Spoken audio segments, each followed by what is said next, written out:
All right, about to do a little feeding video and talk about some husbandry for the Theraphosa sturmi, or T sturmi. I've also heard it called sturmi. I do the sturmi. It's up for interpretation. So you can hear the clicking of my dogs. They're walking around the table because apparently somebody's outside and it's distracting them, so I apologize if they start barking. So first off, I'm going to drop a little dubia roach in for this guy. Hopefully he'll eat, so then I can concentrate on just chatting away. But I actually didn't bother buying one of these guys until I had kept for quite some time because they supposedly have very notoriously difficult husbandry requirements. I'm going to drop this one in. Oh, there we go.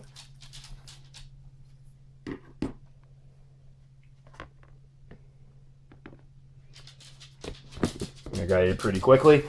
You see here I have 3 different enclosures. This is my male. Already sexed this guy out. He's an immature male.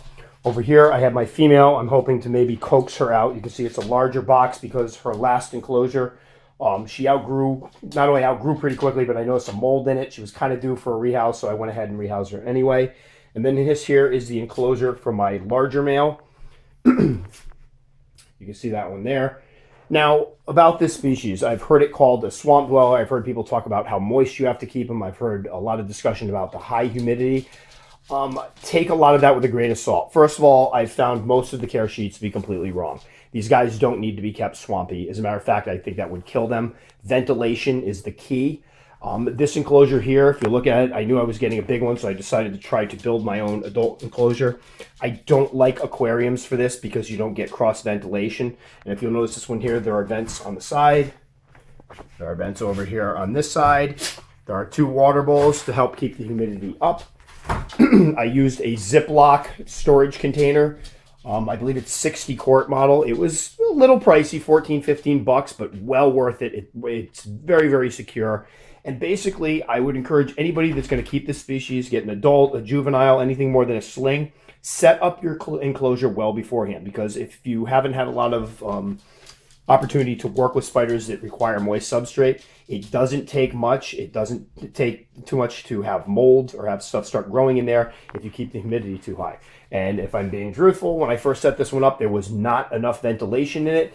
It was about a week into having I basically set the whole thing up ahead of time, had it waiting before I had the spider shipped so I could make sure that I had everything just right.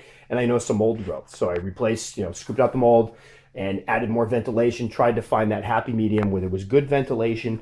And I was able to keep the moisture up because I do live in New England where once the furnace starts running, and it's starting to run already, it's getting chilly out, then the humidity in my home drops. The heat kind of takes all the moisture out of the air. So you do want something that's going to be able to allow you to create a little microclimate inside.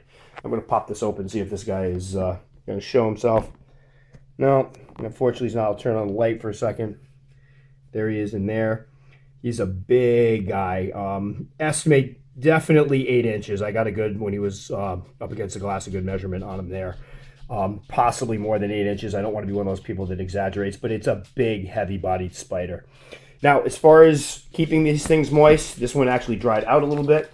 So I'll show you what I use to add moisture.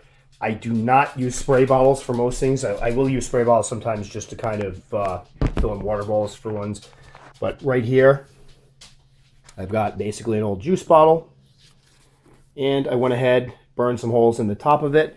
And this allows me to pour down quite a bit of moisture, so we make it rain.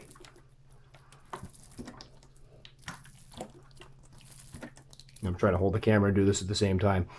But this will soak in. The substrate I use is a combination of mostly just topsoil, regular topsoil. I found a couple brands, and I will post a link to one of the ones I use.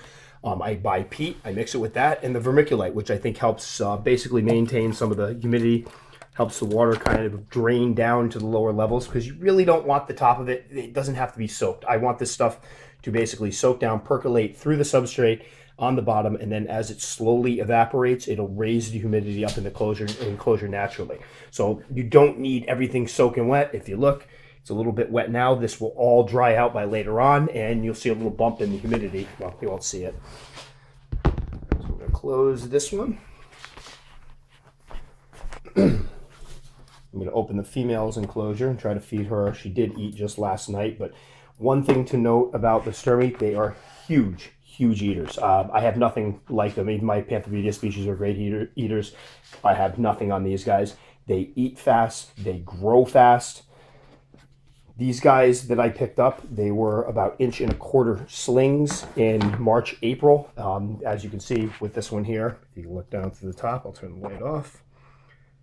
That dude's about 4.5 inches long now. That's the male. The female, a little bit smaller, but still a darn good sized spider for only being several months old. Now I'm going to go ahead, drop this right in here. See if we can entice her out. Now, I don't know if she's going to come out, so I'll just continue to talk.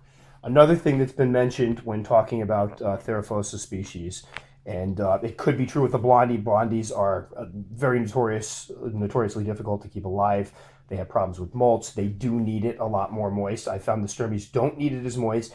And the temperature, I've heard a lot of talk about it having to be kept 80, 85 degrees, these astronomically high temperatures that most of us would have a very difficult time keeping in our house or in our tarantula rooms without heating. Last winter, it was about 70, 72 degrees at the lowest, and it would get up to maybe 75, 76 or so. And my guy did perfectly well. My big guy over here ended up going into pre-molt about March, April or so, and ended up molting May, June, around that area, and he did perfectly fine.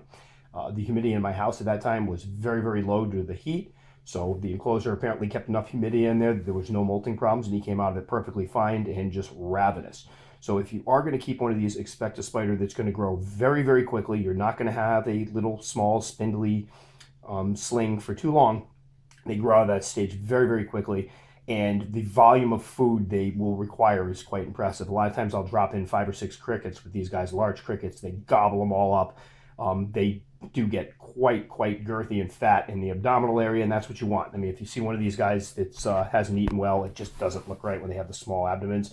You want to keep them well fed. So temperatures, just to explain what I keep them at, 70 to 76 or so in the winter time. Usually I have a heater in the room, so I will jack it up a little bit and try to keep the temperature right around 72. But they did fine in 70, and they dipped down a couple times to 68. When they were slings, again, no problem. So please don't obsess over those high temperatures.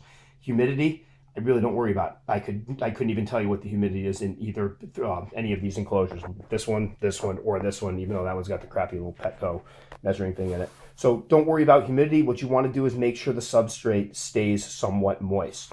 Now, again, in a perfect setup, when you pour the water in, it should percolate down to the bottom, so the top will eventually dry out. If you look at this, it's not completely wet, although this is a newer enclosure, so it's still, some of the soil is still a little bit moist. But basically, if I add water, I want it to go down to the lower levels, so that way the spider can basically burrow if it wants. As for burrowing, I have noticed that they will seal themselves off when they're in pre-molt. My big guy here was basically gone to the world, basically in his den for a good 4 months. That involved the pre-molt, that involved him molting, and then he stayed down there for quite a while and actually refused food a couple times while he was getting ready to eat again. So be prepared that they will bury themselves, but what I found is that when they're hungry, they're right out in the open. I mean, this guy here is always sitting right out in the open for me. So it is a spider that you will see quite a bit of, which I love because they're really gorgeous looking spiders. As far as water dishes, make sure they have a water dish that helps keep humidity up. This guy's got a little one, but he's going to be getting a home change pretty soon. We're going to rehouse him into one of these bigger enclosures. If you notice on the big guy, as I mentioned earlier, I have 2 water dishes. That'll also help keep the humidity up. A little extra moisture evaporating into the air is, I think, a nice way to help keep the moisture level up in there.